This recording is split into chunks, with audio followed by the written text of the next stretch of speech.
শরীর, ব্রেন, রূহ, ইবাদত ইবাদত ইবাদত, ইবাদতের যোগ্যতা যোগ্যতা যোগ্যতা, সক্ষমতা, স্থায়িত্ব, এগুলোর পার্টগুলো ব্রেনে আসছে। সে অনুযায়ী আমরা রুহানি ইবাদত শিখা, আল্লাহ তাআলার মারিফাত, এটা মুরাকাবা পর্যন্ত শিখলে পরে এটা করা যাবে। তো মুরাকাবা পর্যন্ত শিখলে পরে এটা করা যাবে। যেহেতু এই মুরাকাবা পর্যন্ত শিখতে একজন শাইখে কামেল লাগবে, একজন শাইখে কামেলের ব্যাপারে কিছু জানা শোনার জন্য আমাদের সকলের কাছে সমানভাবে গ্রহণযোগ্য একজন মানুষ হলেন হাকিমুল উম্মত হযরত আশরাফ আলী থানভী আলাইহির রহমত। তাই তো? ওনার লেখার ব্যাপারে তার কারো কোনো সন্দেহ নাই।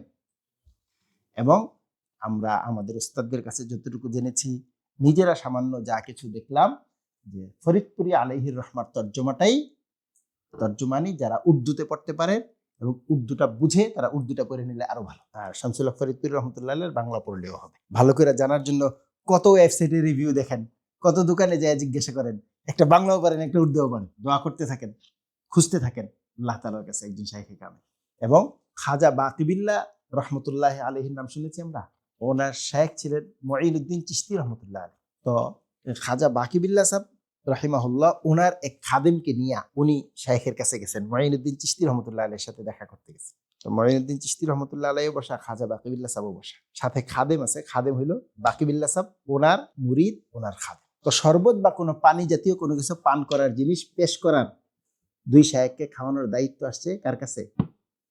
এই খাজা বাকিবিল্লাহ সাহেব রহমতুল্লাহ আলাইহির খাদেম মুরিদের হাতে। তো সে হাতে নিয়ে প্রথমে তার পীরকে দিতেছে। পাশে কি বসা? দাদা পীর বসা। তো বাকিবিল্লাহ সাহেব রহমতুল্লাহ আলাইহি না নিয়া ধমক দিছে, বলছে বড়কে আগে দাও, বা শব্দ কম বেশি হইতে পারে, মফহুম এইটাই। তো খাদেম চলে গেছে, আবার আইসা আবার বাকিবিল্লাহ সাহেবকে দিছে, একই ধরনের ধমক দিছে। সে আবার বাকিবিল্লাহ সাহেবকে দিছে। তখন মুঈনুদ্দিন চিশতি রহমতুল্লাহ আলাইহি বলছে, তাকে তার হালের উপরে ছেড়ে দাও, সেই সঠিক রাস্তার উপরে আছে। কারণ প্রত্যেক ব্যক্তি তার এই ইয়াকিনের সাথে পীর ধরতে হবে, আমাকে আমার মঞ্জিলে মাকসাদে পৌঁছানোর জন্য আমার শায়েখ ছাড়া আর দুনিয়াতে কোনো মানুষ নেই। যেমনি ভাবে সায়দাবাদ স্টেশনে যাইয়া অনেকগুলো বাস ছিল, আর না হইলে মনে করেন যে এই আমাদের চিটাগাং রোড রেন্টেকারের অফিসে যাইয়া অনেকগুলো প্রাইভেট কার ছিল। পরে আমি একটা গাড়িতে ভাড়া করে উঠছি, বিবাড়িয়া আসবো, আর রাস্তা দিয়ে আরো প্রাইভেট কার যে চলতেছে, এগুলা কি দুর্বল, এগুলা কি অক্ষম? আমাকে বিবাড়িয়া পৌঁছানোর জন্য আমি যেটা ভাড়া করছি এইটাই একমাত্র যোগ্য, বাকিগুলো আমাকে বিবাড়িয়া পৌঁছাবে না। আমি সেগুলোতেও একসাথে উঠতে চাইলে আমি মরে যাব, আমার ছিটটা বিটটা শেষ হয়ে যাবে, আমার অস্তিত্ব লাচার হয়ে যাবে। বাকি যারা আহলে হক শায়েখ প্রত্যেকেই চলছেন, আমি যেটাই উঠছি আমাকে গন্তব্যে পৌঁছানোর জন্য, আর কোনোটা নেই। তো খাজা মুঈনুদ্দিন চিশতি রহমতুল্লাহ আলাইহি বলছে, সে তার হালের উপরে মজবুর, তাকে জবর করো না।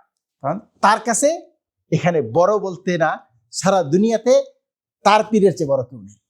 এবং এই মজবুর যে না হয়েছে, সে আসলে বুঝতে পারবে না, কঠিন। আমার মনে আসলে বলে দিলাম। ওই ব্রেনের ইবাদতের একটা কথা বলতে চেয়েছিলাম। আল্লাহ, বর্তমান বিজ্ঞান বলে যে সাধারণভাবে একজন মানুষ তার ব্রেনের ৫-৬ ভাগ ব্যবহার করে সারা জীবনে। আর যারা অনেক লেখাপড়া করে, ডাক্তার, ইঞ্জিনিয়ার, উকিল, ব্যারিস্টার হয়, এরা ৮-১০ ভাগ পর্যন্ত করতে পারে।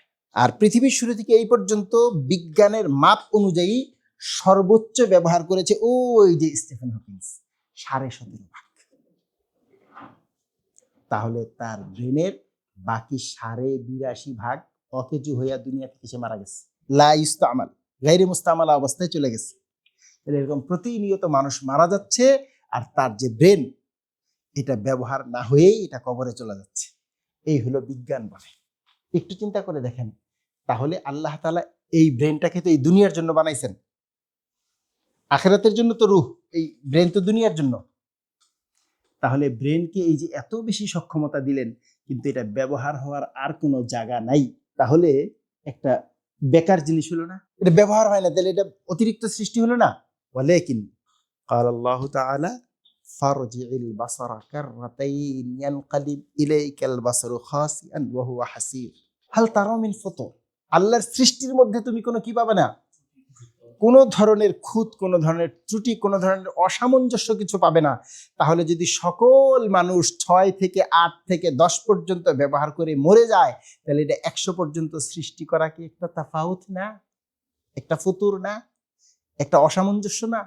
যদি বিজ্ঞানের কথাটা ধরা হয় তাহলে তো এটা একটা অসামঞ্জস্য। হ্যাঁ, এই মহাকাশ পর্যন্ত এটাকে এই 17-র বেশি ব্যবহার করা যায় না, কারণ এই মহাকাশ পর্যন্ত বের করার জন্য এটাকে মূল এত বড় করে বানানো হয়নি। যেমনি ভাবে ওই একটা লোক ব্রেনের ইবাদত করার জন্য তার শরীরও তো লাগবে, চোখ দিয়ে দেখে সে মোতালা করবে না? ব্রেনের ইবাদত হইতেছে জবান দিয়ে তালাফুজ কইরা জিকির করতেছে না? হ্যাঁ, আল্লাহু আকবার।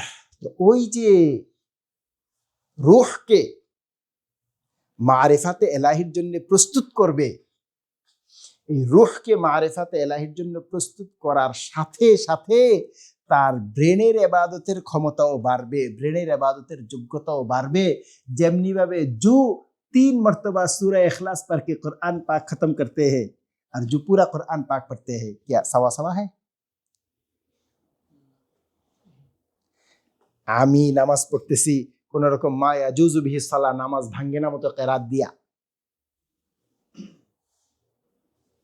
আর খতিব উবাইদুল হক সাহেব রহমতুল্লাহ আলাই নামাজ পড়তেছেন সেই দিলি হালাত দিয়া, এক হলো? হ্যাঁ, ঠিক এরকম ওই যে রূহের ইবাদত, সেই রূহের ইবাদত শিখার সাথে, রূহের ইবাদত করার সাথে যে যত বেশি রূহের ইবাদত শিখবে, সাথে সাথে তার ব্রেনের ইবাদতের এই পরিমাণ কোয়ালিটি চেঞ্জ হতে থাকবে, এই পরিমাণ কোয়ালিটি চেঞ্জ হতে থাকবে যে এই রূহানি ইবাদতের সাথে ব্রেনের ইবাদতের যে সংমিশ্রিত হালত, সেই হালতে প্রত্যেক মানুষের ব্রেন মৃত্যুর আগে 100 ভাগ ব্যবহার করার ইমকান আছে বলেই আল্লাহ সৃষ্টি করেছেন। আল্লাহ সৃষ্টির মধ্যে তাফাউত নেই। আহলুল্লাহরা, আউলিয়া একরাম ব্রেনকে ওই 100 ভাগ ব্যবহার করে মারা গেছেন, কিন্তু সেগুলো মাপার কোনো যোগ্যতা তোমরা পাও নাই। তোমরা তাদেরকে গুদরি পরিহিত, চট পরিহিত পাগল মনে করেছ। হতে পারে না যে আল্লাহ সৃষ্টি করেছেন আর এটা ব্যবহার হবে না। আল্লাহর সৃষ্টির মধ্যে এরকম কোনো অসামঞ্জস্যতা নেই, তোমরা জায়গা মতো যাও না। যে ব্রেন যে আল্লাহ দিয়েছেন, এই নেয়ামতেরও শুকরিয়া তখনই হবে যখন আমি রূহের ইবাদত শিখবো, তখন ব্রেনটাও এটার সাথে মিলে ব্রেনও যেটা দিচ্ছেন এটা 100ই ব্যবহার হবে। কারণ রূহের ইবাদতের আসল শুরু হয় মুশাহাদা থেকে, আর মুরাকাবা পর্যন্ত ব্যাপকভাবে ব্যবহার হয় ব্রেন। যদি বলেন এটা বিশ্লেষণ করেন, তখন জবাব দিতে হবে যে ভাই আমি নাবালেগ মানুষ, বিবাহ বিশ্লেষণ করব কিভাবে?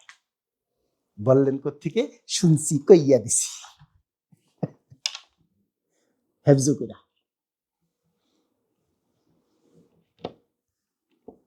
बोले कि हिफ्स करना भी कुछ। अस्तगफिरुल्लाह الذي لا إله إلا هو الحي القيوم وأتوب إليه لا حول ولا قوة إلا بالله العلي العظيم।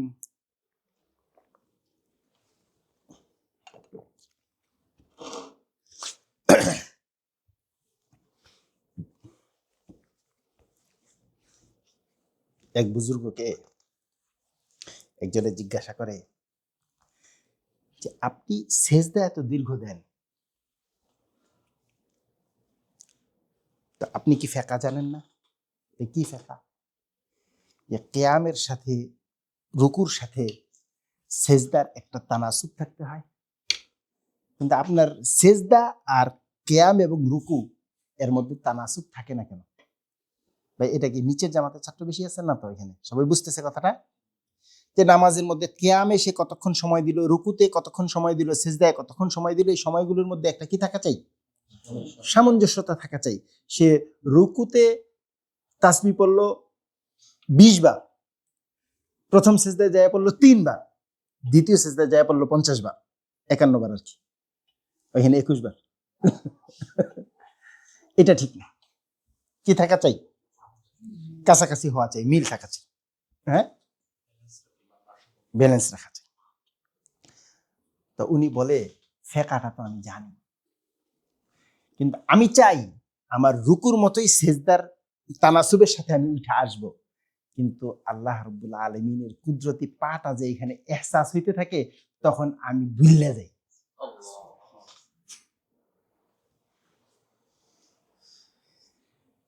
ভাই, ওই মারিফাতের ইবাদত লিয়া আরিফুনের জন্য যে তালিম, যে শিক্ষা, সেটা নেওয়ার দরকার ছিল শুরু থেকেই।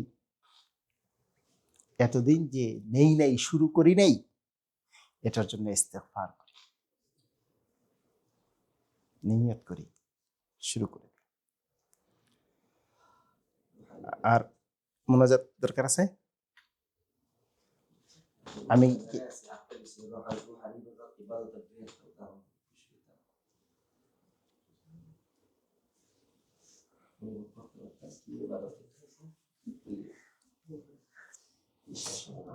अरे भाई, मैं नाबालिग को बालिग होने के लिए तो वक्त चाहिए ना।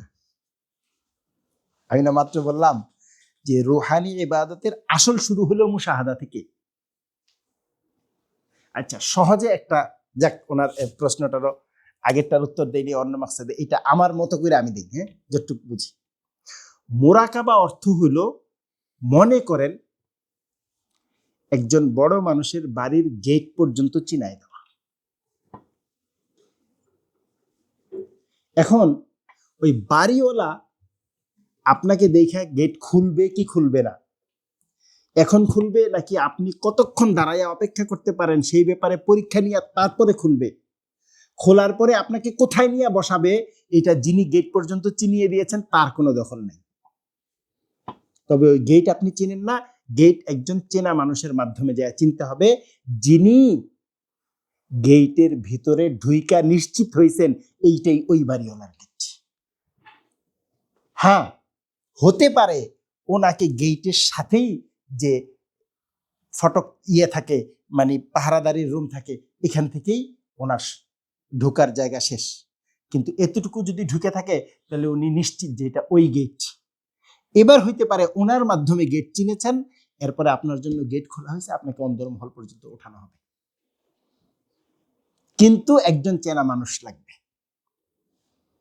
এই আল্লাহ রাব্বুল আলামিনকে চেনাটাকে যদি একটা, যে এইটা একটা রাস্তা অতিক্রম করে, যে যেটাকে তরিকত বলে, তরিকুন মানে রাস্তা, যেটাকে সুলুক বলে, সুলুক মানে সংযোগ, ওই গেট পর্যন্ত যাওয়া, একটা সংযোগ তৈরি করা, তরিকাত ওই গেট পর্যন্ত রাস্তাটা অতিক্রম করে যায় পৌঁছা, এটার জন্য একজন চেনা মানুষ লাগবে। ওই চেনা মানুষটাকেই বলে শাইখে কামেল। কামেলের অর্থ হলো উনি গেট পর্যন্ত পৌঁছার পরে যতটুকুই হোক ভেতরে ঢুকছে, কিন্তু হতে পারে এই মুরিদ শাইখের চেয়ে অনেক ঊর্ধ্ব মারিফাতে চলে যাবে, কারণ গেটে ঢুকার পরে কাকে কতটুকু ওঠানো হবে সেটা মাসলা আওয়ার হে, এখানে আর শাইখের কোনো হাত নেই। কিন্তু এই গেট পর্যন্ত পৌঁছাকে বলা হয় মুরাকাবা।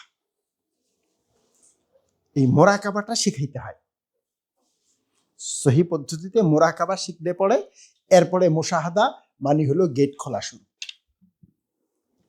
এখন গেট খোলার পরে কি হালত, এটাকেই ওই যে কি যেন মিয়ানে কি যেন কিরামান কাতিবির হাম খবর নিস্ত, কি যেন সেটা, মিয়ানে আশিক ও মাশুক চিস্ত কিরামান কাতিবিরা হাম খবর নিস্ত, এরকম একটা শের আছে। এটাই বলছে যে আল্লাহ তাআলার সাথে মারিফাতের যে ইবাদত, এই ইবাদতের কোনো পরিমাণ এবং এই ইবাদতের কোনো মর্যাদা, এই ইবাদতের কোনো সওয়াব, এগুলো কিরামান কাতিবের থাকে না। এটা সম্পূর্ণটা আল্লাহ তাআলার কাছে। শায়েখ কি জানবে, শায়েখ কি বলবে? আর আমিও তো আপনাদের মতো তরিকতের পথের পথিক, আমিও তো গেটে যাই নাই, আমি আপনাদের কি কইতাম? কিরামান কাতিবিন জানে না মারিফাতের ইবাদতের হাকিকত কি, ওটা সব তারা লিখে না। কিরামান কাতিবিন যা লিখে এটা হলো জিসমি আর আকলি, খফি টফি তো অনেক নিচের জিনিস মিয়া। আল্লাহু আকবার।